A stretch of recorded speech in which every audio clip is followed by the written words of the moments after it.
Warm welcome. Good afternoon.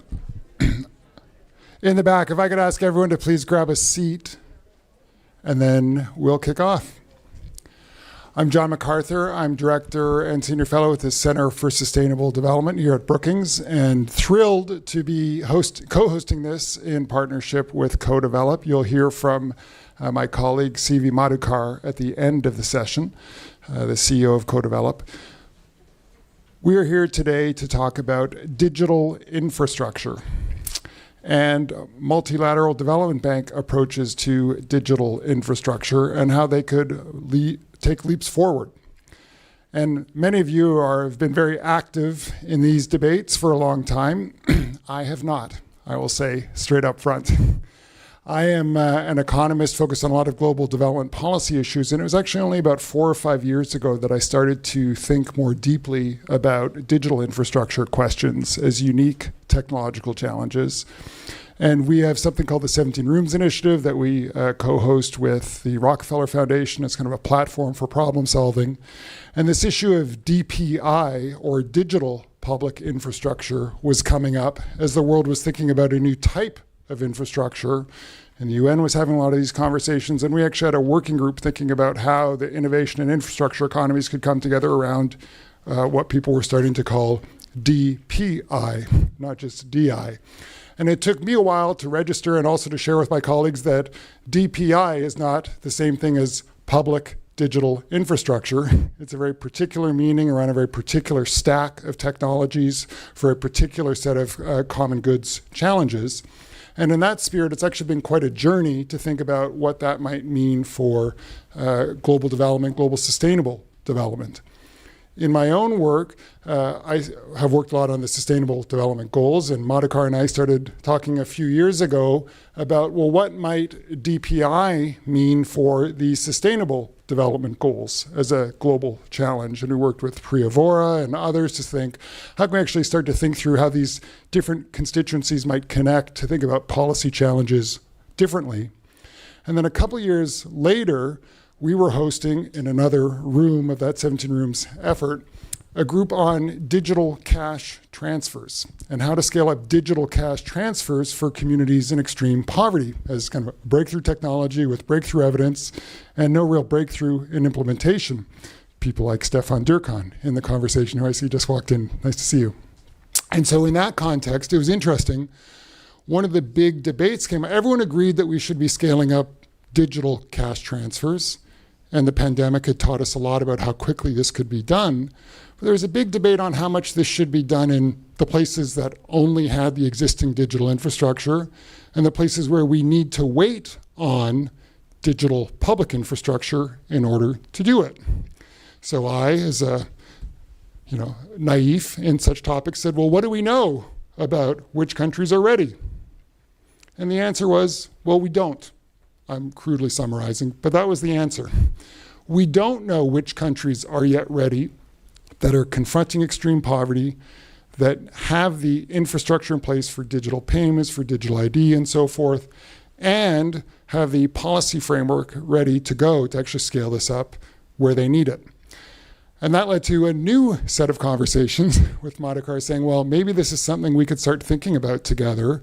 We've thought a lot about the cash transfer side, the policy side. You know so much about the digital infrastructure side and how the digital infrastructure confronts digital public infrastructure. And we agreed to launch a series of roundtables to really investigate some of these conversations around digital infrastructure at the interface of another big policy debate. We, through a partnership, have done 4 of those now over the past year and change. The first one was digital public infrastructure, the digital infrastructure for digital cash transfers. The next one was around issues of equity and access for DPI. Another one was on the role of DPI in fragile states, where the governance environment is totally different. And the fourth one turned out to be on how multilateral development bank financing might need to be updated to tackle these digital infrastructure challenges. And in that context, the issue of reuse of digital infrastructure as a different type of infrastructure might call for new forms of financing mechanisms and interface between countries and MDBs. That has been a recent publication that our group has put out, and it's also led to the conversation we're having today, where we said, well, we're on the sidelines of the annual meetings. We might as well have a conversation, multi-stakeholder as all of these have been, to say, well, how could we advance the public debate on this question? So in that spirit, I'm thrilled that we have an extraordinary group today to talk about this. I would just add, as a matter of protocol for Brookings, this is a partnership formally with Co-Develop. I'd like to share that this work today is only possible thanks to the support of Co-Develop, as all of our work is here at Brookings as a nonprofit. We're also delighted to welcome Kalpana Kochar from the Gates Foundation as one of our panelists today. The Gates Foundation provides generous support to Brookings, and our work is only possible thanks to our philanthropic partners' contributions. And so we're happy you could all join to speak to your relevant expertise. But I would like to also reiterate Brookings' commitment to independence and underscore that the views expressed today are solely those of the speakers. So that core housekeeping importantly shared. I also want to give a special note of thanks in this complex set of intersections between the debates and the policy issues. Our colleague Jacob Taylor, who's a fellow here at Brookings, and Jordan Sandman, who's a principal at Co-Develop, have really been the engine room for bringing all these threads together. And one of the things I found, and it was I was able to join 3 of the 4 roundtables, but I think it was a common one in the 4th too. In each of these roundtables, it was very clear to me that there was a digital technology community and then a domain-specific policy community. And they were not commonly coming together to tackle the same problem. And often, the things that one community thought was a given for the other community was totally unrelated to what the other community thought was a given for the first community. So it's in that spirit that a lot of what we're trying to do in our Center for Sustainable Development is bring the relevant expert communities together to see what is the common set of challenges that need to be confronted, and how could a networked approach actually advance that problem solving moving forward. The policy roundtable note that was published a couple weeks ago identifies questions of institutional incentives that are required, of procurement alignment that's required, of policy and iterative approaches on dynamic technologies that have not just a one-off strategy, but a highly iterative strategy. These are difficult enough on their own, let alone in a world of complex constituencies where people are using different words with different reference points and different institutional knowledge on what success looks like. So, in that spirit, I'm going to hand it over to my colleague Karen Groen, who is a senior fellow here in our Center for Sustainable Development at Brookings. And Karen brings not just her expertise having co-led one of the roundtables on inclusion in DPI, but also as the former global director for gender at the World Bank and quite familiar with a lot of the multilateral development financing processes. And Karen is going to moderate our conversation today. So without further ado, over to Karen. Thank you very much. And welcome our panelists to join the stage, and she'll introduce them to you more formally. Do we all have? Okay. Well, hello, everybody. I'd like to echo John's words of welcome to everybody for coming to this conversation. I'm really excited because we have an amazingly distinguished panel who I will introduce in just a minute. And I'm going to not say too many preparatory remarks because we want to hear from them. But I do want to reiterate 2 things. The first is that the aim of this conversation today is really to explore the value proposition for reuse. And I think that's a really important concept going forward, reuse of digital public infrastructure. And then what can we do together to actually accelerate progress? And this is complicated because, as John just alluded to, we work in silos. And I think breaking down the silos in any particular country across ministries or even in institutions like the World Bank, where I used to work, breaking silos is an important issue. So how can we do that to accelerate progress? And then how do we think about the agile iterative deployment? Because this is a living issue. It's not a static issue with technology changing so much. So how do we continue to be nimble, to be iterative, to take advantage of emerging trends. So let me introduce the panelists today. To my immediate left is Dr. Bosan Tijani, and he's the Minister of Communications, Innovation, and Digital Economy at the Federal Republic of Nigeria. And I also have to say, beyond your public service, he's a pioneer in the entrepreneurial ecosystem. He co-founded and is the former CEO of Co-Creation Hub, which is the leading Pan-Africa Technology and Innovation Center that has a presence in Nigeria, Kenya, Rwanda, and Namibia, and I may be missing some countries, and Togo as well. To the minister's left is Ibrahima Gimba Saido, I hope I pronounced that correctly, who's CEO of the Partnership for Digital Access in Africa. And I want to mention that you are also the Minister Special Advisor to the President and CEO of the National Agency for Information Society, ANSI, in Nigeria until 2023. And he led the development and implementation, what date? No, wrong date? No, Nigeria, not Nigeria. Oh, did I say, I meant to say Niger, excusez-moi. In Niger.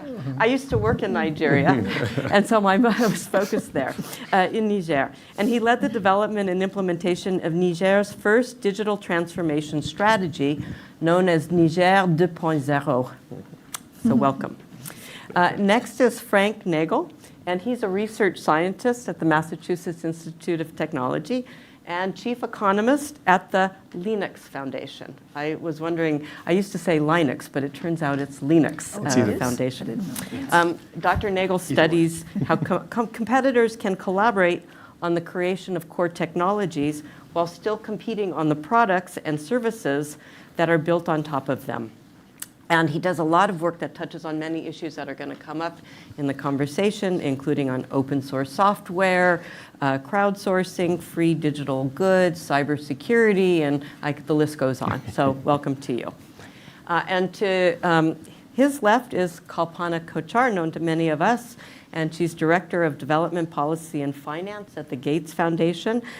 She oversees an advisory group of economists and development finance experts who use economic analysis to ensure that the foundation's global policy and advocacy work is informed by strong evidence. And she's got a really strong background as well in digital public services. And I had the privilege when I was at the World Bank to work with Kalpana, who served at the International Monetary Fund for many years, and including a secondment to the World Bank as chief economist in the South Asia region. And finally, last but not least, is my former colleague, Ilango Pachamatu. I can't believe I'm botching your name, Pachamatu, okay. Who's Director for Strategy and Operations in the digital, is it now called a vertical as opposed to a global practice? Yeah, it's digital and AI vertical. Digital and AI vertical. Don't ask what a vertical means, but it's the whole department program. And he's senior advisor to the vice president for digital. He's held several leadership roles at the World Bank over his many years, including director of strategy and operations in the South Asia Regional Office, country director for Pakistan, operations manager for Afghanistan, and the list goes on. So welcome to this panelist. I'm going to ask them several questions, but I'm going to ask them to keep their remarks 5 minutes if you can. I'm going to start by talking about the value proposition for reuse and the state of play for reuse within the broad ecosystem. So I want to start with you, Minister Tijani. You are an advocate of technology for good, which is a great thing. I think actually everybody on this panel is an advocate of technology for good. And you've had that value both in the public sector and in the private sector.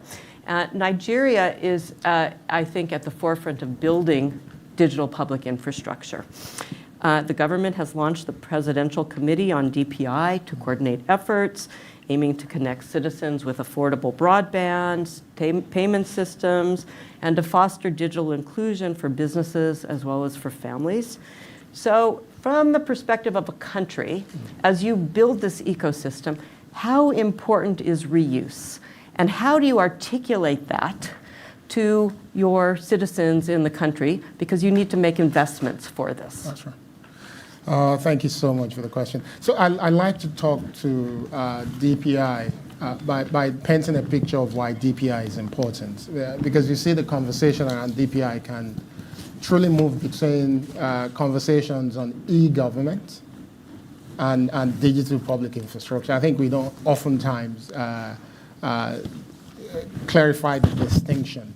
And I think what we've been able to do over the years is to justify to nations that you can't truly serve your people without proper use of technology.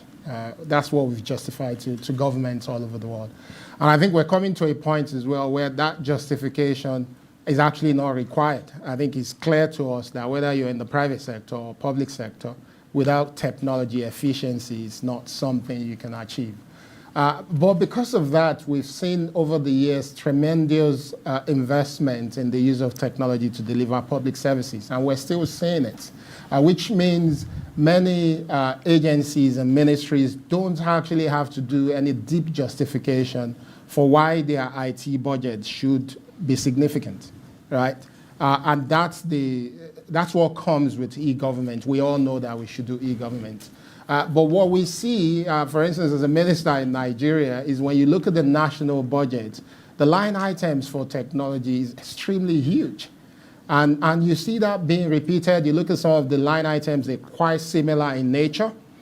You see a lot of waste that is happening within that entire system. So when I came in and I started looking a lot deeper into DPI, I thought I found a framework that is actually so simplified in nature to help to understand how technology should be used effectively in government, but also to get allies on board in terms of this is how we should coordinate things. So for me, I don't actually like to define DPI as set of technologies. I like to see it as a framework, a principle for how you should use technology. And that principle is helping us to understand as a government, which is what you find within any organization, the base foundation of how technology should be approached within government.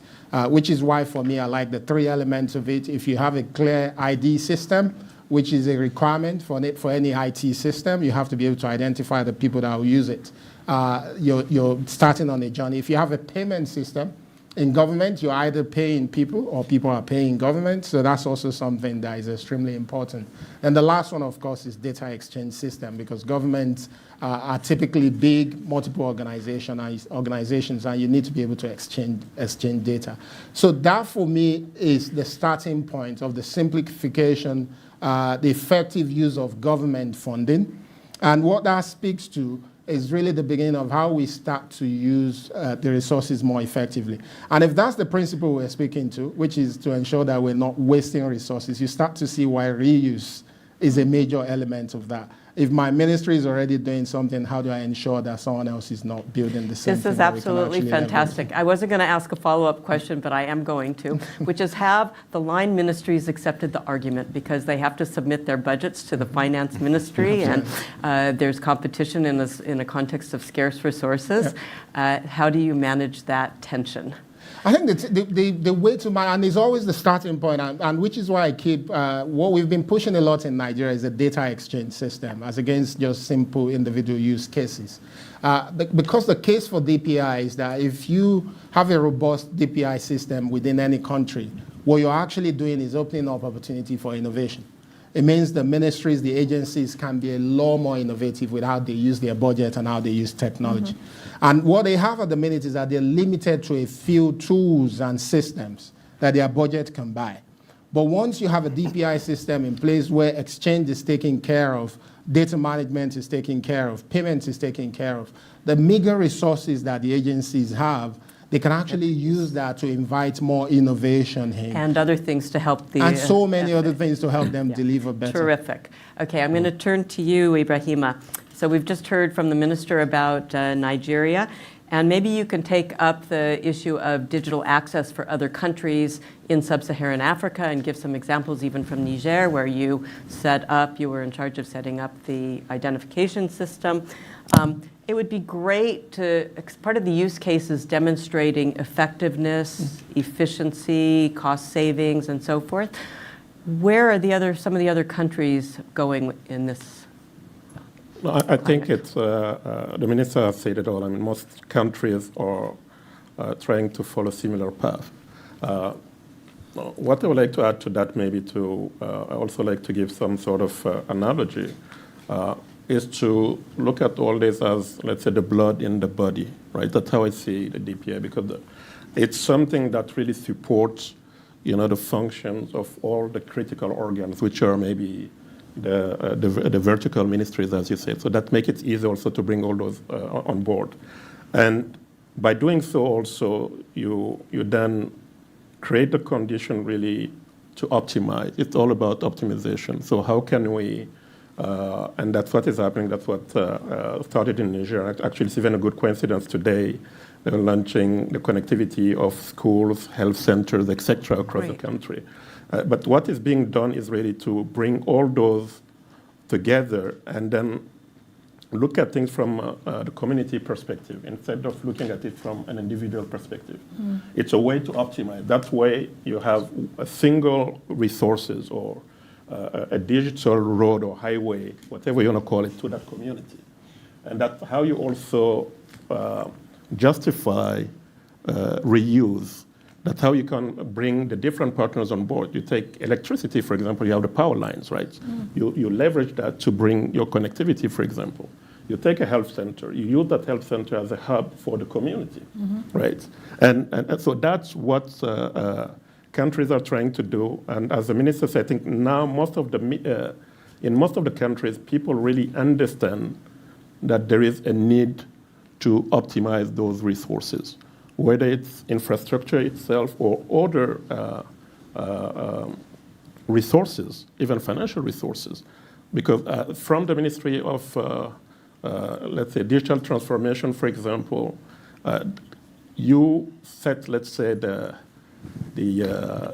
stage or the music.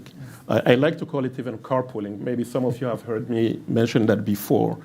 Because when you carpool, people go in a single direction, right? The same direction. You make sure that the whole resources then are focused towards one goal. And then that's what you set. And then, because when you carpool, you bring the different players who can come, and then now you create a synergy that is needed to optimize the resources. That's when the other ministries or partners actually can better focus on their core competencies. They don't have to focus on technology. Yeah. They have to focus on the service. And last thing about carpooling also is that by the time you reach your destination, you know what each others are doing. Yeah. So even if there are overlaps, you at least know where they exist. So that's how in most countries, I think, the direction that things are taken. In Niger, that's what has started, and I think, so doing it that way really help optimize the resources. And last one for me, I should have started by that. That's also what my organization does, the PDA. So that is what we have decided to do, because you have all those players, is to be a sort of convening platform for all those. How can we bring the different players, because we all have the same goal, which is the end user, right? We all want to deliver services. You take Africa, Sub-Saharan Africa, 65% of people who are within covered areas are not connected. So it's all about usage. I'll stop here. That's a really great analogy. And it's hard to think about countries carpooling, but I'm going to ask you to think about that perhaps in the next round. Frank, I want to turn to you and say, what do we need to understand? We've heard a great set of justifications, rationale for reuse. And it makes a lot of sense, and countries have clearly accepted the use case. But what do we need to understand differently about it to actually make it happen?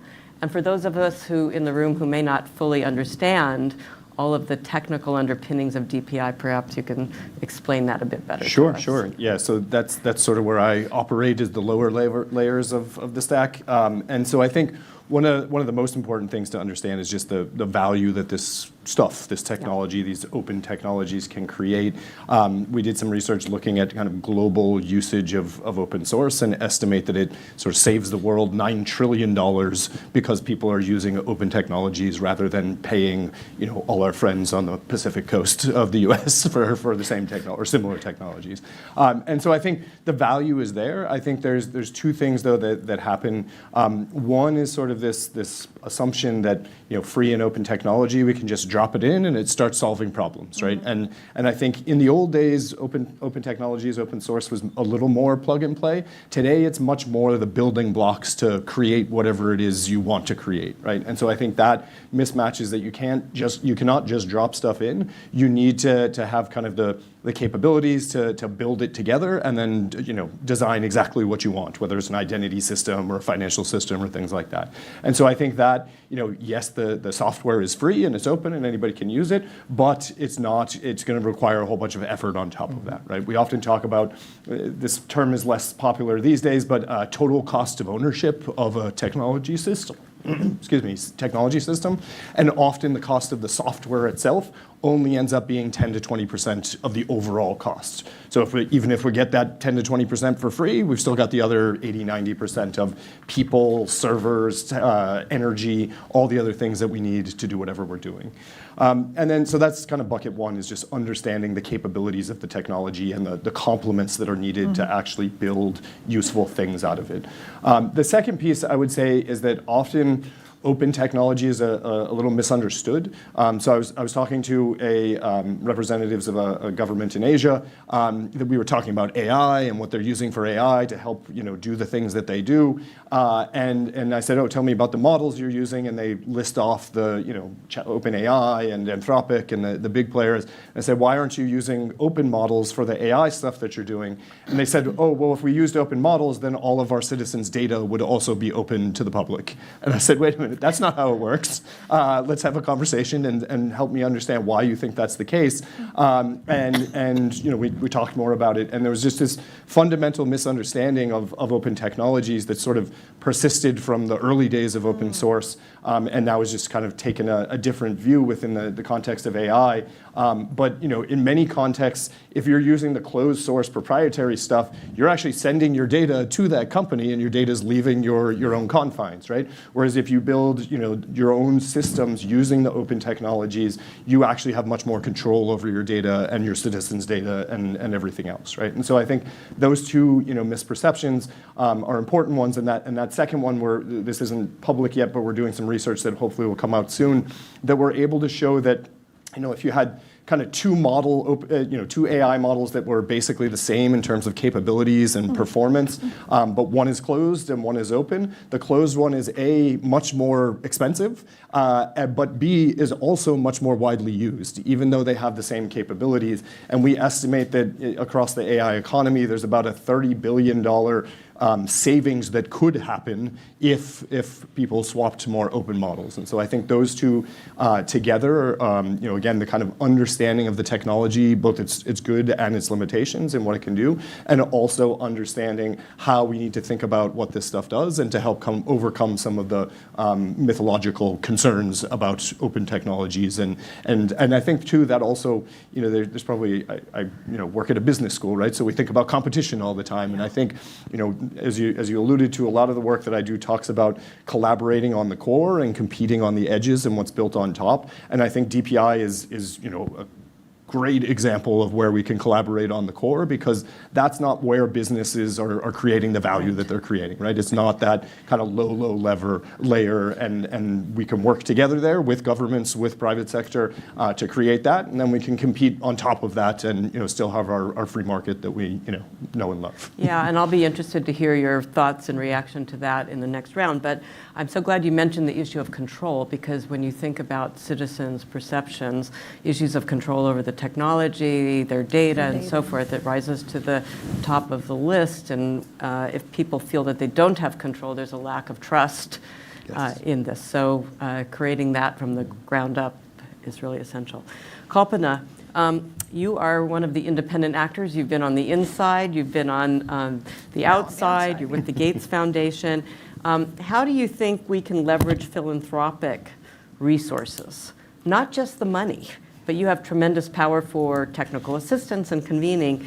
How are funders thinking differently about financing and implementing digital public infrastructure within particular countries, because you have specific countries that you work in, but also across countries? System, yeah. Thanks, Karen, and thanks, everyone.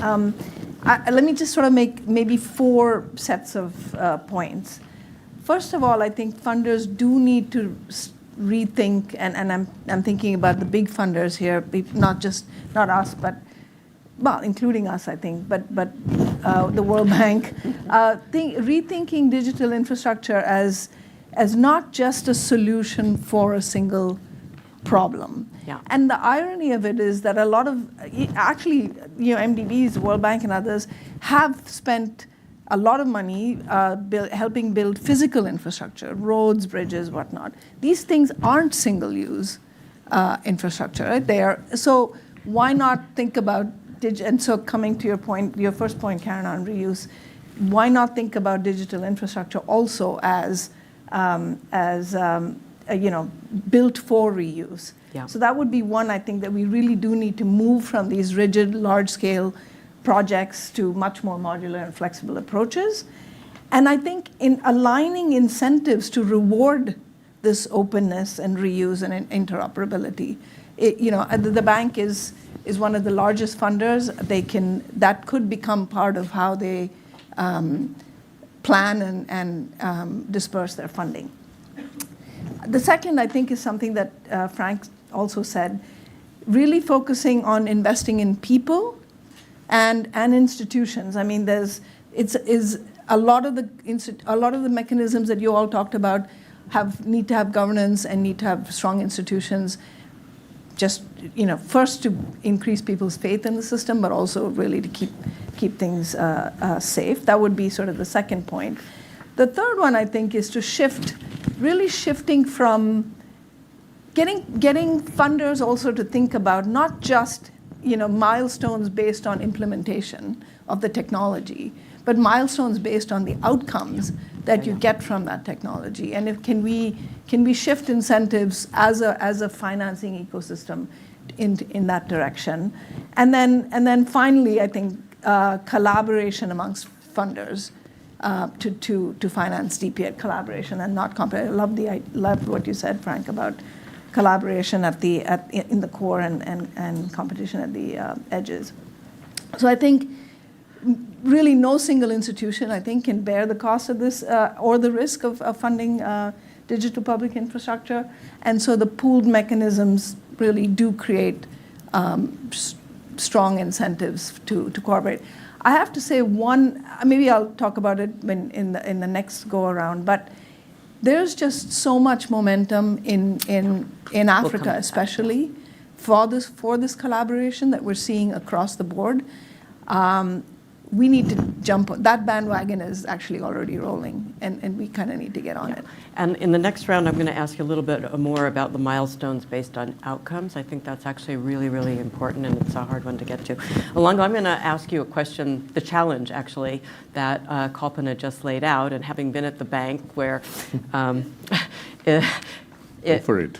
Yeah, we work on projects, on loans in specific, I'm not there, on specific sectors. And I think the model needs to be changed, as Kalpana just said. How can we think about changing the incentives for reuse? How can we move away from this project-based approach? What kinds of incentives are there in this, within the bank, I think? And then, of course, they have to be aligned with what countries themselves are asking for. How do we get that alignment? How can, within the bank, and then of course with the other banks, whether it's the African Development Bank or IDB, which you've already started to do, but what's that model now? And related to that, the bank has just starting a process of merging the International Finance Corporation, the private sector side, with the public sector side. This may be an opportunity to actually make some of these changes, although incentives are different in the private sector than they are in the public sector. Thanks, Karen. So let me answer your question in two parts. What are we doing now and how are we going to change? I think that's pretty much captures the question. So the bank has been active in this sector for nearly 30 years. We began doing telecom reforms in the 90s with many countries. And over the years, as technology evolved, the bank also has evolved in the digital space. And if you look at it, we first started funding the digital IDs as the ID for D program way back in 2015. Yeah. So it's almost 10 years. And today, if you look at our portfolio, we have something like $2.5 billion committed for digital public infrastructure, and that supports 40 plus countries. So when you look at the digital public infrastructure, as the minister said, it's essentially the three parts of the stack we're doing. And we feel that this is the foundation on which the countries can build their own future digital ambitions, whether you want to do sector stacks or you want to go to small AI solutions that are citizen-centric. All would require that you need to have a credible DPI. And obviously, from the time we began with the ID for D, and in 2017, we published those principles on open interoperable systems. So that's very much the way we are looking at.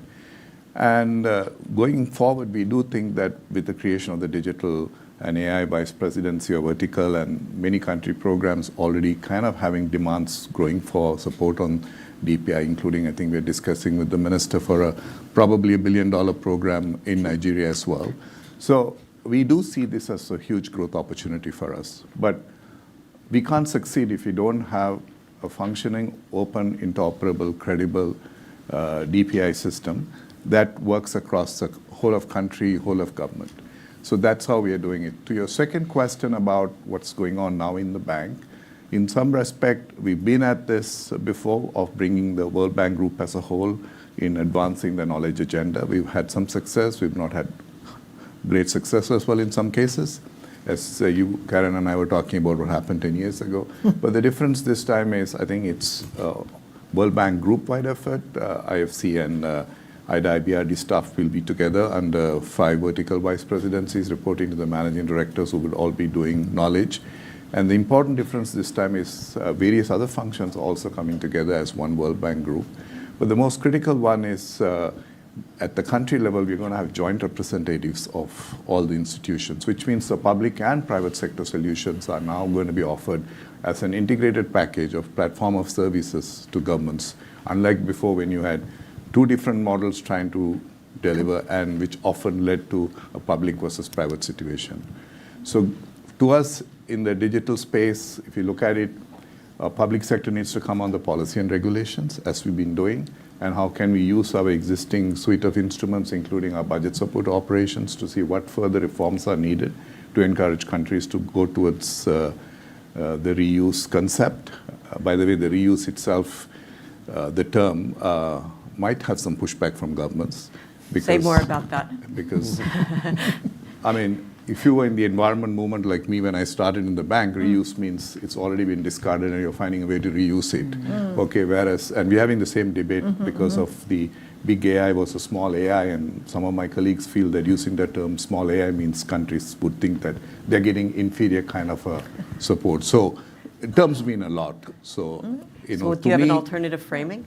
I don't have an alternative framing, but I think basically what you're doing is scale. You're trying to get to a scale of economy, I think, on this, so that there is no people recreating various stacks that are essentially overlapping and costing the government more money, both in terms of capital expenditure and operations expenditure. Yeah. Okay, so I do clearly see for a harmonized platform that works across the whole of country, whole of economy. So I think that's where I would take this conversation, but certainly, yes, we are very much on it. And we'll continue to change as technology evolves. I'll come to the question around procurement in the second round. This is great. So we're going to go into a second round of questions, and then we'll open the floor for your questions and to the panelists. So I'm going to start in reverse order, and I'm going to come back to you again, Ilongo. Okay. And this time I wanted to know, brought into the ecosystem of the IFIs as a whole, to the MDB. So in sub-Saharan Africa, it's not just the African Development Bank, there's some other entities. How do you, are there ways to think about common approaches so that the minister in Niger or in Nigeria is not facing 4 different approaches from, you know, the African Development Bank and the World Bank and so forth? Are there things like common approaches for standard setting, the common approaches for the regulatory design, things like establishing default eligibility thresholds for sovereign loans that you might make? Are there certain things that you can think about embedding in an ecosystem, that the countries might also say this is good for us because we won't have this fragmentation? I think Kalpana kind of said, if you build a road, it doesn't only be used for a single purpose. It becomes a multi-purpose use. And the World Bank or the MDBs don't build roads in isolation without government telling us what's their priority and where do you want to actually build this road. So we work on the basis of what government tells us what's a priority. And obviously, we work closely with several of the MDBs, whether as part of knowledge sharing, as part of co-financing, or as part of the more recent mutual reliance framework that we have with the Asian Development Bank. Essentially, if the government tells us this is the framework and we support helping the government with the technical assistance needed for digital public infrastructure, in this case, whether for digital IDs or data exchange or the payment systems, then essentially if they basically develop a standard which is something comparable with the neighboring countries, because we've done this in the case, like for example, the recent one with Singapore and Cambodia, we kind of the e-signature verification protocols of Singapore, the Cambodians were interested. We actually helped them kind of through a knowledge sharing. But of course, that is at the knowledge level, but there are still concerns about how technology can be shared across borders, largely because of data sovereignty issues. So for us, it's what is important. The government lays the framework, and we see this framework meets international norms and standards. Then that gives us a platform on which we can finance and others can come in. And more importantly, in this space, we need the private sector to come. They are the ones who are going to bring the innovation, they're the ones who are going to bring the technology, and how do we then support them to de-risk their capital so they can come and invest. But the more important and difficult question in technology is how do you finance operations expenditures over the long term? Once a government commits to a system, then beyond our project life, they still need to service those subscriptions. And currently our procurement model doesn't allow it, our financial models don't allow it. So we are trying to see how do we come up with something that allows countries to continue to rely on World Bank resources, even after a project closes, to be able to support the payment of these subscriptions. Yeah, and that's a really important and really tough challenge, and it extends beyond digital public infrastructure to a whole bunch of really core government services as well. So, Kalpana, where do you want to see this ecosystem in 5 years? You talked about some of the momentum, and this momentum is building, and I'm glad to hear of it in sub-Saharan Africa and possibly other regions. And what are the incentives that you, like the World Bank, can also help to embed? You asked where I want to see the ecosystem in 5 years. Let me just talk about where the ecosystem is already. Yeah. We just were at a meeting, some of my colleagues who are in this room, and I were at a meeting at the bank of a closed-door meeting, so I won't name the countries, but there were maybe about 10 or so African countries, revenue authorities from these countries, talking about their experiences and what they need. They are already talking about, they are way past, closed systems that do one thing and not another thing. They are talking about what are common elements in any country's revenue system. Yes, there are going to be big differences, but are there like 5 or 6 core elements that every revenue system has to have? What are they? One country talked about how they built their own system. We had representatives of another country saying, we would just, if that works for us, that's where we would start.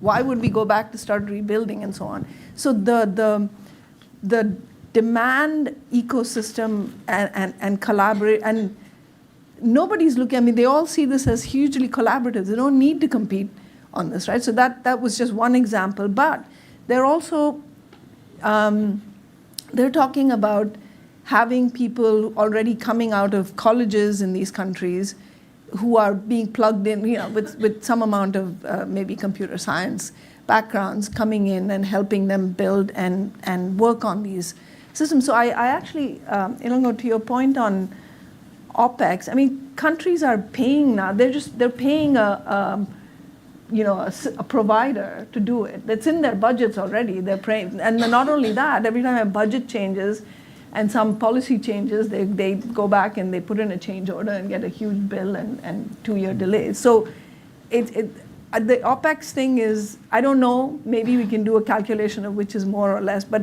it's being paid one way or the other, right? So I think it almost feels like we need to be the ones that internalize this idea that we can't be the ecosystem that funds another generation of large and largely failing technology.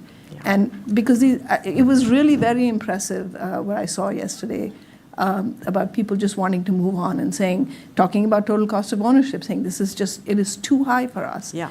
And the need, and this was, of course, in the context of collecting revenues, which is, of course, front and center for all these countries right now. Really important. I'm going to turn to the minister now because you've heard a bunch of things on this, and I'm really curious in terms of tying some of the issues that came out of this together in terms of the issue of cost, the issue of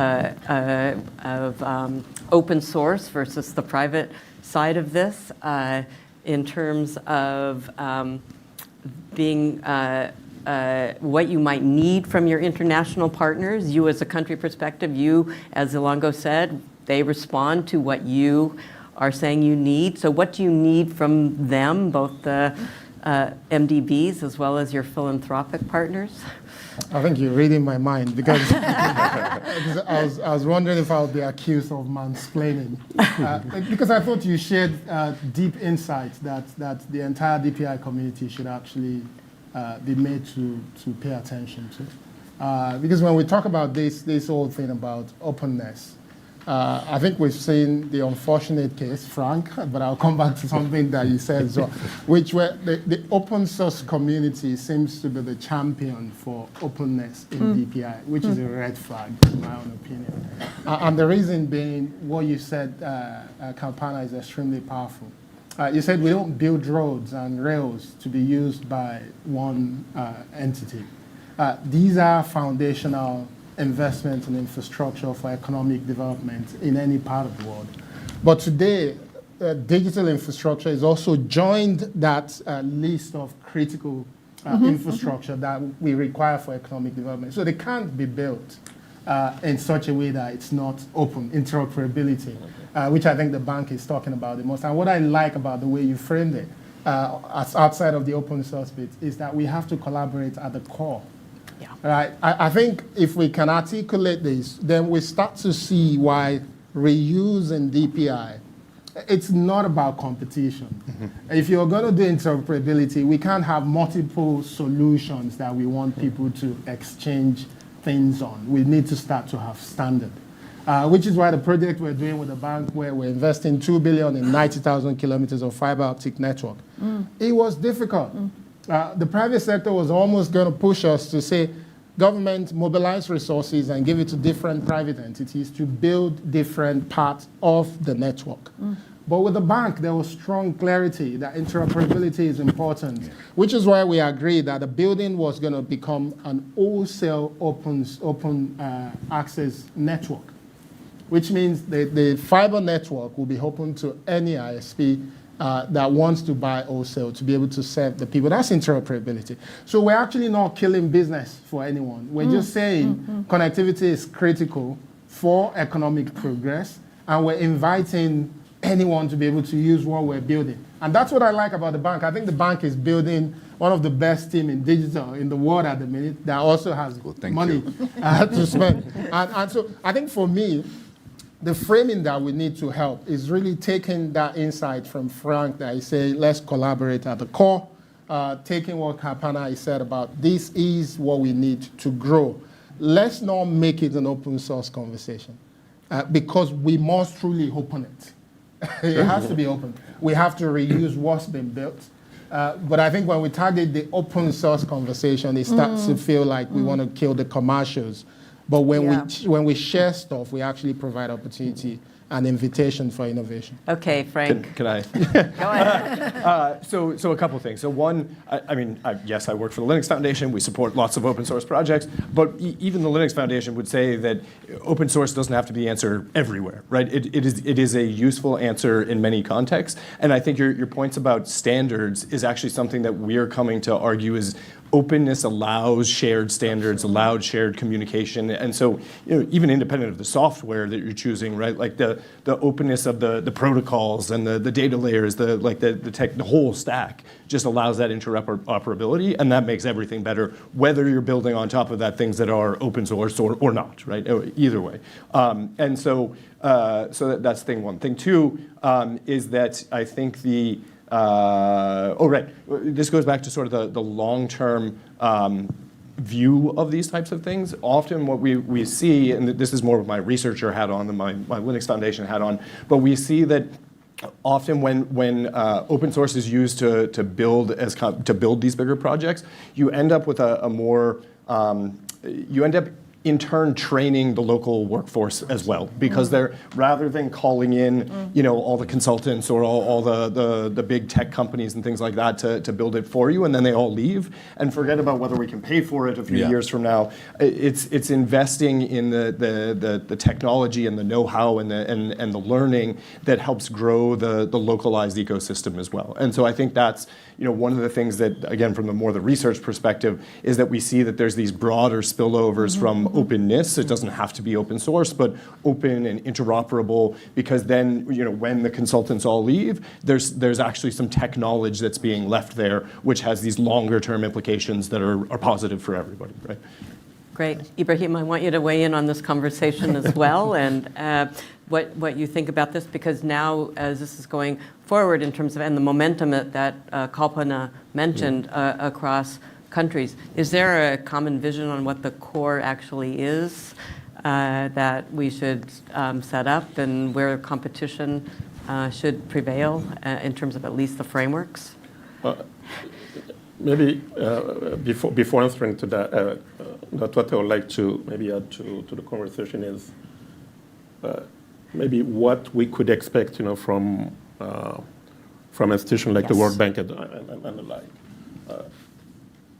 There isn't, I think, a better institution today in the world with such convening power and influence. And I think the bank and its partners should use it, really, with no hesitation at all. And then bring in the private sector, as they say. It has to be really public-private partnership. But in doing so, what I would like to kind of see, like in Africa, I've seen it during COVID, we were able, for example, to join forces and then have one procurement. So why can't we do that for technology? And I think the bank can lead it. Yeah. And so that's where, I would like you to be even more aggressive, if you will, and then bring countries, because different countries, have different resources, not money only, but human capital. Yes. All the countries have the same basic needs, but you can't treat them the same, because many do not even know how to tackle that, how to address it. So I think there needs to be a sort of program or approach, either at regional or even continental level, because at the end of the day, again, carpooling, going into the same direction, we want to address those specific needs, and in the same time, that's where maybe you can have the competition is really at the service layer. Then you have on those different use cases, people really competing, creating jobs. We have a very young population. I think we haven't mentioned it. It's all about job creation also. So that's maybe the two dimension that I would like to see. Leading procurement, and then really focusing also on the digital scaling, bringing, building capacity. Okay, so last question for Longo before we turn to the audience. What are the challenges to doing something that Ibrahima has suggested? Yeah, we can work towards trying to get to a common framework for technology procurement. But we also need to be mindful of the geopolitical risks of technology procurement. It's not straightforward for multilateral development banks because of our shareholder interests. I'll stop at that. But so we can work towards at a working level, but can we get to a fully harmonized system around all technology-related procurement? It's very unlikely at this point of time. No, that wasn't my point. My point wasn't to have a single. My point was to use this convening power to be able to aggregate, if you will, maybe the demand across the. Okay. And then have, you don't need to have one cities. Yeah, that part I agree. We just started a process at the spring meetings, and we are continuing with about 9 MDBs. How do we get to common understanding across 4 areas, including on DPI and AI and so on? So on AI, we are kind of advancing, but on DPI, we just started as well. So obviously, over the coming months, we'll continue that work, and hopefully by next spring meeting, we'll have, at least for DPI, a shared understanding of what we think should be our collective approach to support countries. Great. We'll wait for that and look for it in April, and maybe have you back to talk about it with your Other MDBs, yeah. Yeah, fantastic. I think now we have time for some questions from the audience. I'd like you to introduce yourself, please. We have a number of colleagues who will be roving with the microphones, and maybe I'll start with this gentleman right here and then move to the woman to, this right here. Oh, well, okay. And then 1, 2, 3. And we're going to take questions in 3 and then come back to the panel. So, I'm Bob Hershey. I'm a consultant. What can be done to get the ideas together over the internet and raise the funding and get an economic consensus and do it all transparently? Transparency. Okay. Yes, please. Hi, thank you very much for a great panel. My name is Gulsana. I'm from Georgetown. I'm professor at Georgetown, and I have been working a long time in Ukrainian Minister of Digital Transformation. And my question is, so thinking about next round of digital transformation, and of course my question will be about AI. How you have been thinking whether AI will or LLM will become something as a core and part, maybe as a DPI in the future, as a evolving step? Why I'm asking this because, as you probably know, Ukraine is very much advanced in e-government and digital transformation, and while we're thinking what's next, and how we can use AI and integrate and adopt in the government, we ended up developing our own LLM. Yes, and whether all countries see developing LLM as a next necessary step for adopting AI and taking this round of digital transformation. Great. Thanks. Thank you. And then to this gentleman right there. Hi, Govind Shivkumar, Omedia Network. Question is, historically, technology financing has been done in a very different way, from semiconductors to search engines. And here we are talking about technology financing. So what do countries look for from an innovative mechanism? What are new forms in which, let's say, how venture capital tackle consumer tech? What are the banks as well as the countries want to sort of finance this form of technology in a new, novel way and not follow the old infrastructure? Thank you. I'm going to turn back to the panel, and I'm going to see if I'm going to be very agnostic and let you choose the question that you would like to answer. And let me start with you, Frank. Had to be me. Just a couple of thoughts, especially on the AI side of things. One other study I didn't mention, this ties back to the open source stuff, again with my researcher hat on. We looked at global usage of open source within entrepreneurial companies, so startups across the world. And a disheartening thing that we found was that in countries where there was less tech knowledge, less education, less infrastructure, broadly speaking, even if they were using the same open source technologies that everybody can use for free, they were getting less out of the use of that, right? And so I think this is something that's concerning me about with AI and the same thing. And I was just talking with a bunch of chief economists from AI companies earlier today, and I think that there's this, we got to get this stuff out there, but the problem is then everybody going to be able to actually use it? And great that you were able to develop your own models that are used, or that Ukraine was able to do that. Hopefully they were building on technologies that already existed and didn't have to build it from scratch. But my concern in that context is that we're going to see AI kind of leave the folks that are already a bit behind, leave them even further behind, and that we're going to see an increasing concentration concentration of power, money, those types of things in the places that have already invested in the infrastructure, education, technology. And that, I think, is something that's concerning, and I don't quite know. I think openness can help, but it's not the only kind of solution that we need. Who else? I think I need to Go leave ahead. soon, so I'll try. Please. And I'll piggyback off what you've said. So Nigeria also took the decision to build a large language model, which we released, I think, 3 weeks ago during UNGA. And the reason for that, as a government, is the first government-backed LLM in Africa. And the reason for that is, for us, we want to move away from talking about the fact that AI should be inclusive to actually doing inclusion. And we don't think it's the responsibility of the big techs to come do that hard work. And you see what we did was to actually use openness. So we took the Llama model, which was what was used. We collected our data and we trained it. So we have what we now call the N-Atlas. And we then open source the framework, which is why I said the openness is what I think we can learn from your community that we need to popularize. So I think for us, that's extremely important. Now with MTN, we're going to see more support for more African countries with difficult languages to actually also build their LLM. And if we open source it, it's there for everyone to use.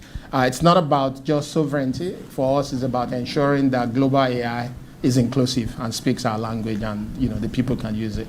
I think on funding for technology, I actually see a big challenge with that, because historically the way we've thought of technology was always something that is important, but you can still get by without it. For instance, in agriculture, many countries in Africa were still doing agriculture, not as competitive as the countries that were mechanizing and using technology. But the fact is that today, with technologies like AI, you will not be able to do agriculture for long if you don't adopt it. In Brazil, they're already doing 10 to 12 tons. I've been on a farm that is doing 10 to 12 tons of maize per hectare.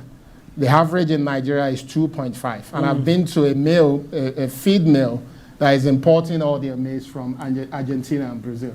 So at some point, there's not going to be any need for anyone to grow maize in Nigeria if you don't adopt technology. So the changes we're seeing and the need to fund is asking for rapid support and partnership.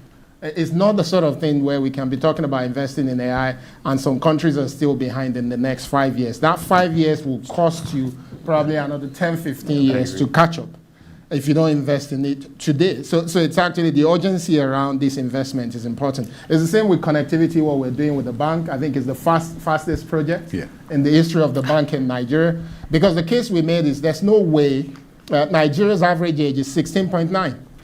A lot of these people will still have the opportunity to actually help mold them, give them the opportunity to be part of the future they're going to come into. But there's no way we can survive in the next 3 to 5 years if we don't have ubiquitous connectivity. It's not possible. So it's not good to have a partnership that will release the funding in 2 years' time or 3 years' time, because we're already far behind. And I think lastly on this is the same with things like compute, for instance. The World Bank will tell you 10% increase in the quality of connectivity in most African countries will lead to about 2.5% growth in GDP. We're yet to see someone who can articulate how investment in AI infrastructure and absorptive capacity leads to growth in. Because if we do, then we'll realize that this conversation about the fact that compute is expensive is actually not. It's not. It's not. Kalpana. Yeah, I wanted to quickly come in on this because linking also to an earlier question you asked about the role of philanthropy. This is something that the Gates Foundation does, right? We have, our model is fund innovation and then look to partners for scale. And on the minister's comment on AI for inclusion by design, the things that the foundation is investing in is, in fact, AI for agriculture, AI in health. There's some amazing use cases that are coming out, including linking handheld ultrasound devices to AI databases to help, basically triage whether the birth is going to be easy or not, and whether the woman needs to go to a facility or not. So that's a big bet for us, a huge bet, and you can imagine because our Our founder is Ibrahim. a big techie. Yes, Ibrahim. Yeah, Sorry. Yeah, if I may, I think that's also where really we need to be very mindful that you don't want to create a bigger divide, right? Yeah.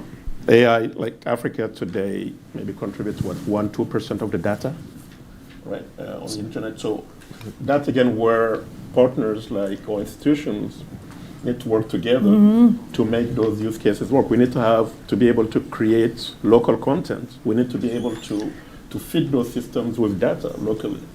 And otherwise, I think we'll be creating so much, disruptions. Yeah. And that it's going to come back and bite us. And then also on the financing, that's where we need to be innovative. By blending different type of financing, again, we have to go together. On the continent, for example, what I would like to see happening is to leverage better, let's say, the fund from the diaspora. Today on the continent, I think close to $100 billion of remittance actually go to the continent from the diaspora, but it's not productive money. So how can, again, the institution like the bank and other partners create a vehicle where we can absorb those resources and make really good use of it and then create returns and accelerate. Alongo, we can turn to you, and then we'll have, and then maybe one short comment from Frank, and then we'll. I just wanted to Okay. pick off that, and this is about the bank. I just learned today that they're trying to work with local content publishers across the globe to try and help open the IP restrictions around content to help do exactly that, to help train the models. And Great. So maybe you can say more about that, Alongo. I don't know about that. But just on the question of large language models, and I don't know how many countries can actually embark on large language models, because large language models require lots of power, lots of compute power, lots of talent, lots of data. So I don't know if you have heard our president twice this week, once at the Civil Society Forum and one at the AgriConnect, the flagship event, where he spoke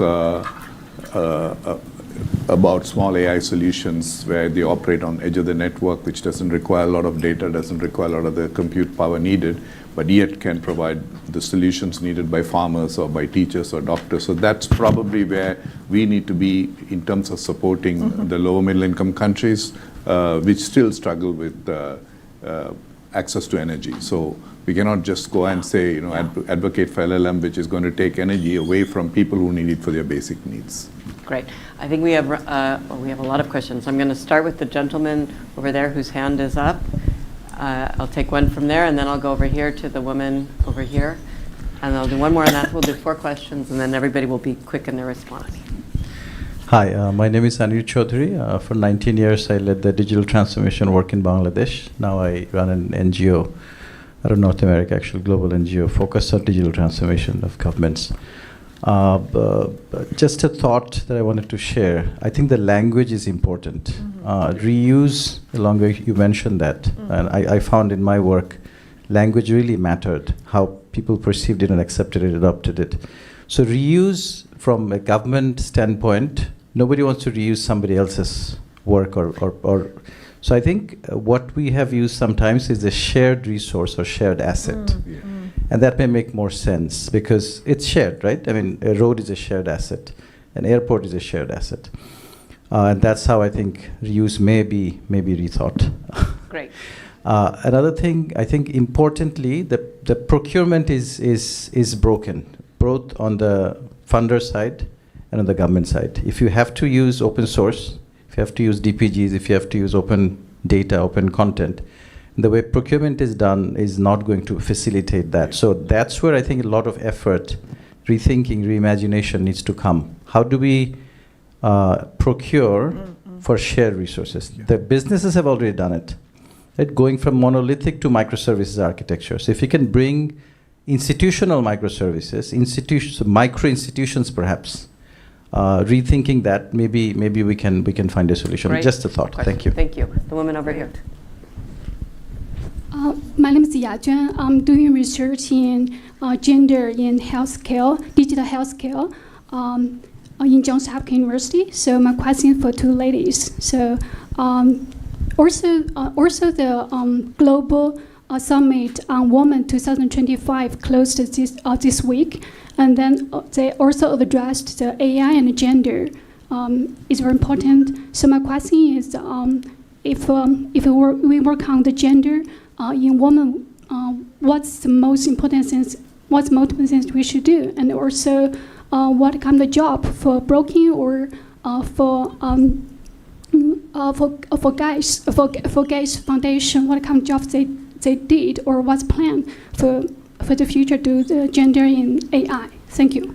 Thank you. I think there was a hand over here. Yes, the woman over here.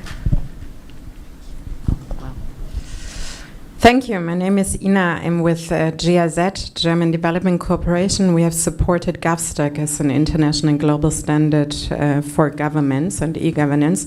But that's not my question. I would have a question to you, Frank Nagel, because I've had the possibility to meet our new German Ministry of Digitalization last week. And to be honest, I think no country in Europe, we've just been discussing it, lags more behind than Germany when it comes to the topics that are discussed here. So one topic that has been brought forward to us is how can we support from experiences we have globally the D-stack approach. There is actually really no country that has more to work on than Germany. If we compare it to Northern Europe and Eastern Europe, they're way advanced. So I wonder, is this not, because I'm not a DPI expert, but is this not the one discussion where we have the opportunity to connect globally and to learn from countries that have been leapfrogging? Because we treat it a bit like any other financing discussion. And I think it's the one discussion where we could turn the realities around. At least we know this from a German perspective. We would totally benefit if we approach it in a different way when it comes to infrastructure financing on DPI. Great. Thank you. Thanks. I think we'll turn back to the panel, and maybe Frank, you can take this question, and then Kalpana, maybe the question about inclusion. I'll take, if you don't mind, let's connect afterwards, because I Yeah. want to understand your question, which I didn't fully understand. Okay, perfect. Thank you. So I thought you were going slightly different direction with Germany, because Germany is actually, in my mind, super ahead of everybody else on open source. So I'm not sure if you're familiar with the Sovereign Tech Fund, but Germany actually has like a group that invests in open source and supports it. And so that's actually fascinating to me that that doesn't translate into like on the ground building infrastructure. And so from that perspective, I actually don't know how to answer the question, because to me, Germany's leaps and bounds ahead of everybody else in Europe on the like building the open technologies, but perhaps not implementing it. And so that's let's talk more after, because I want to learn more about why that is. And one quick thing on the gender piece. We've been doing some research, and again, I think I kind of got a piece of this question, but that shows that, I think this is common across a lot of technologies, women are way less likely to use AI than men. That's perhaps not super surprising, but one of the things that we found after that in the context of software development is that women using AI drastically change their behavior as a result of using AI much more than men. And so I think when we think about, there's the usage and there's the impact, and we have to better understand not only, just as an example, why aren't women using AI as much as men, but how does it change their behavior when they do start using it in various contexts? Because I think that's going to be a piece that's very important as we move forward. Maybe I'll jump on. Thanks for helping me understand the question. But so when I talked about inclusive AI innovations that we are working on at the Gates Foundation, talked about agriculture and health. Those are actually very very sort of women focused, right? In agriculture in Africa, a lot of the smallholder farmers are actually women. And so aiming AI solutions at them and actually equipping them. Similarly, healthcare workers often also tend to, especially in primary healthcare and in maternal newborn health, are also women. So in that sense, it is actually by design inclusive, much more gender inclusive, I think, than. And Alanga, we have otherwise. Yeah. So I think valid point. I think the important thing is how do you make the whole thing affordable? And still, I think devices expensive smartphones. Yeah. So how do you make that affordable? Lots of countries have punitive taxes, and they treat smartphones as luxury items, and that makes devices expensive. Data plans tend to be expensive. And every time there is a budget deficit and there's an IMF program, where do they look for raising taxes? Let's start looking at digital devices. So I think it's critical that we also work towards affordability, and that's one of the 4 pillars of our strategy. It's not easy, but this, I think, would require a multi-pronged approach in terms of working with the private sector, working with the governments, across the governments, to see how do you make these devices more affordable for people. Ibrahima, you have the final word. I mean, just wanted to tap on that because within PDA, actually, it's indeed one of the pillars, actually led even by the World Bank Group for us with IFC, to really see how we can indeed address that. Devices are just too expensive. And without devices, I mean, all the work that is done, I mean, is not going to have an impact. So I think, I mean, absolutely. And also on the AI side, women, especially in the health sector, we have seen it in Africa in particular.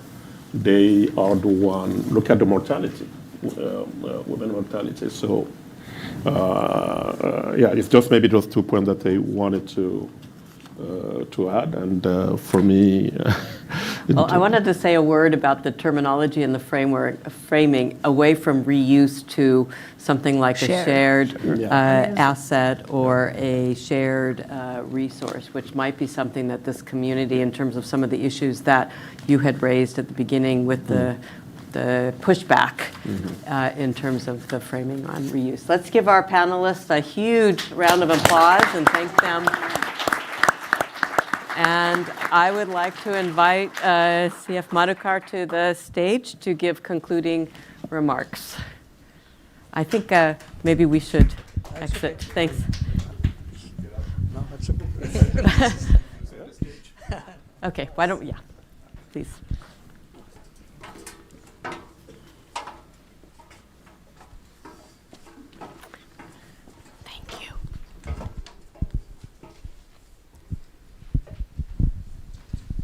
Thank you very much.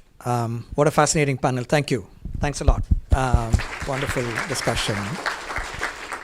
The last few minutes that we have together before the reception, I wanted to locate the conversation in our reality today, our collective shared reality today, right? What are we seeing? We are seeing aid cuts. It's upon us. And we think there may be a secular trend in declining aid. Second, we are seeing countries getting into more and more debt because of a number of reasons. And there's always discussion at the annual meetings about unsustainability of debt and why we need to restructure debt and so on and so forth. And we have a situation where the multilateral institutions that can do a lot more to do some of this stuff, work on some of this stuff, are yet to step up to the expectations that we would all collectively have of these institutions, right? So I want to give 2 examples of what we do in country and a couple of examples of what we do across countries. I think a lot of the discussions we had were about issues or how shared infrastructure within a country, and that's an extremely important point. And on that particular note, we've had this discussion about economics of DPI and what that means for countries and how shared infrastructure can reduce costs across the board for within country expenditure. And so the economics of DPI mostly targeted at finance ministers who often worry about revenue collection but don't think about how they can decrease costs and how the build can be much less, right? And that's the one strand of work. The second part is to give you the 2 examples of use case across countries. Let's take social protection, for instance, or building of, let's say, agriculture stacks, right? When the bank or any other, I'm not just naming the bank here because Elango, you're here, but any MDB lends money, if you look at the agriculture stack, it is the same stack in any country that you build. Maybe 90% similar. But what currently happens is the lending practices of the bank, and which is where I'm hoping MDBs to step up a little bit more here, is we are funding countries that are already deep in debt to build the same stack 50 times over. right? I think the ask that I have of us collectively is to say, how do we reuse common building blocks to make the development cost of technology much lower than what it is? It's possible, right? And, obviously, in having been in the development sector for many years, whenever we talk about a particular success story in any country, we always end with this disclaimer, but one size does not fit all. We've seen this, right? The fact is, in the private sector, many of us in the room, and some of us might not, who've lived in the 80s and early 90s, saw that private companies, large private companies would build their own bespoke email systems, bespoke CRM systems, bespoke word processing systems, and so on. The Silicon Valley companies, and of course back then every company used to think, I'm unique, I need my own email system. What Silicon Valley has done is it's shown us, after all, we're not that unique really, right? And now, if you want a CRM system, there are 4 options. We just go sign up for one of them. It's a lot less expensive rather than rebuild and maintain this stuff. It doesn't have to have my capacity in my country to actually build that out. I get the best-in-class technology for a fraction of the cost, right? So there are models that we can adapt from what the private sector has gone through, and figure out what that means. Now, obviously, you can't cut and paste everything. You need customization, you need context relevance, etc., etc. But an agriculture stack on the margins, in how many ways can you build an agriculture stack? There's a farmer registry, the farm ID, crop registry. The stack is the same, right? So it's the same whether it's government to people payments of any kind, whether scholarships, widow pensions, social protection payments. The stack is the same. How many times are we going to fund countries to rebuild the stack over and over again? Because banks' practices, MDB practices, are to give money directly to countries, but don't have an approach to say, hey, are there common assets we can fund that can be reused in countries, adapted in countries, customized for countries' needs that dramatically bring down the costs? I'll just end with one last point. I will have the statistics in a couple of weeks. The Global DPS Summit, I'll put a plug in for it. It's November 4 to 6 in Cape Town. I hope many of you are coming there. We have EY doing a study for us right now. And basically what we are saying is, from a time a country decides to digitize something, to the time the first beneficiary sees the benefit of what the digitization is, what's the time taken, right? It's probably 2 years. We'll find the numbers in a few days. If there is an MDB loan involved, it's maybe 3.5 years, right? We're in 2025, for God's sake. 2025. We were talking AI, we were planning to go to Mars, all of this stuff. Really, from the time you get an idea to the time the beneficiary sees is 2 years, 2.5 years, 3 years, it's insane, it's criminal, right? So part of that is the procurement and build process. Is that something we can actually work on together to actually shorten? Right? Can we get it under 6 months? Right? So I think these are the challenges that we have in front of us, especially in the context we have with limited resources, with cutting of aid, with increasing debt. We absolutely have. This is not a luxury. This is an imperative for us, and that's really the purpose of this conversation. I think it was brilliant to have all the inputs that we have, but I'm looking forward to working with you all to figuring out how to make this actually come to practice. Thank you so much. I wanted to thank Brookings and John and the entire team, Jacob, for putting this together. I think it's an important discussion. The starting point for a longer conversation and more work to do, but excited about this. Thank you so much, John. Thank you so much, Madhukar, and to our panelists, and to Karen, our moderator. Extraordinary conversation. You just got a flavor of the range of expertise in the room just from the questions. I know it's quite an extraordinary group. We want to thank you all for joining. This concludes the official portion of the program. This will be posted online, so the video will be publicly accessible for others to watch around the world. So just FYI, watch this space. But in the meantime, I want to invite everyone to join who would like to for an informal reception next door. The conversation can continue. I anticipate and I hope people will take you up on that call to action. And I would just want to say that, this is from where I sit, this is one of those very important spaces where there is so much going on. And the trick is always to understand the sources of momentum while also thinking about how to catapult with much more. And often when people say, oh, but more needs to be done, they say, oh, well, let me tell you what I'm already doing. It's a classic dynamic. So it's not to question what's already being done, but it's to say, yes, and how do we catapult forward to meet this type of challenge that Madhukar just laid forth. So we'll continue the conversation next door, and thank you all so much for joining today.